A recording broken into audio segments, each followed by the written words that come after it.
Time to take a look at what's new in Warframe for the week commencing 23rd of May 2022.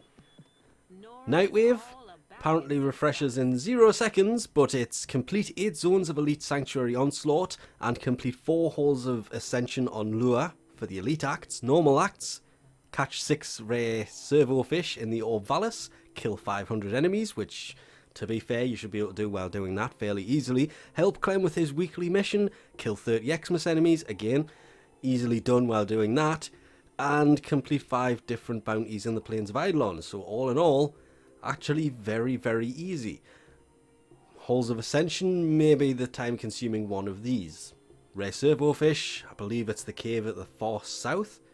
And I don't remember what time of day you have to go there for that, sadly. Crit offerings is the usual. There's obviously the Nyatan, Kuva, Vorban parts, Catalyst, Reactor, and Heil's Elite. No key this week, but what there is the Lens Solstice skin. And to be fair, this, I still prefer the Tatsu, but this may be the best simply because of the weapon that it goes onto. That does make that weapon stand out quite a bit. Still waiting to see if they make a Tenet version of it, and I guess Caliban's helmet has returned yet again. After all the issues we had with other helmets, that thing is here like crazy. But one that is missing, that isn't here, is Gaia's. Gaia's new helmet isn't here. Though I will quickly just... yeah. Gaia's new helmet isn't here. That being said, they haven't said they've added it to it yet. There is rejuvenation, shield distribution, shield disruption, steel charge, and infested impedance for auras. Steel charge, still probably the best because it is the highest points. If you match it to the polarity, it will get you 18 extra points instead of the normal 14.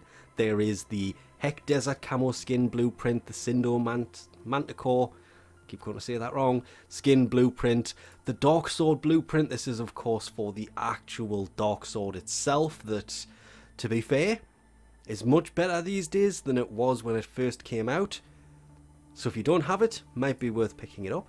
The Kinetic Siphon Trap Decoration, Landing Craft Decoration, same as Grol's Kubridon Floof. Pangolin Sword. This is of course the blueprint for the actual sword. Not as good as the Prime variant. Obviously the Prime one is way better, but still better than it was when it kind of first came out, because 150 damage, that's quite a bit. Dark Sword has 260, which is why I'm saying it's better than it used to be since they reworked Melee quite a while ago. Grol's Thumper Floof, these are basically just dirty floofs. This one I have, for some reason this one I don't, which is very weird. There is the Purging Slash Augment for Excalibur, the minus 50% zoom for Rubico that I keep saying. I need to try this for the Rubico just because it means it's much more usable for day-to-day missions. And Focus Acceleration while aiming, 90% projectile speed for the Tetra. Rubico 1 definitely wins augment wise because for some reason there's only 3. Heading off to see what Teshin has for the Steel Path Honors store, and honestly, I can't remember what he's supposed to have this week. Judging from the amount of people. Ooh, Shotgun Ribbon mod. Normally I would turn around and say this isn't worth it. 75 steel essence is still too much for a Veiled Ribbon. There is of course the Veiled Ribbon cipher that will automatically unlock whatever you need to do to unlock this, to unveil it. But at the same time, well, how do I put this?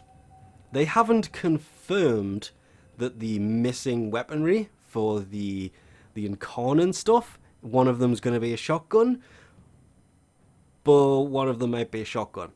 So that might be worth picking up this week actually, which is, if you do pick this up this week, I wouldn't unlock it straight away. I would wait until they tell us when the next 2 Incarnate weapons are going to turn up, because from what I've heard, one's a melee and one's a shotgun.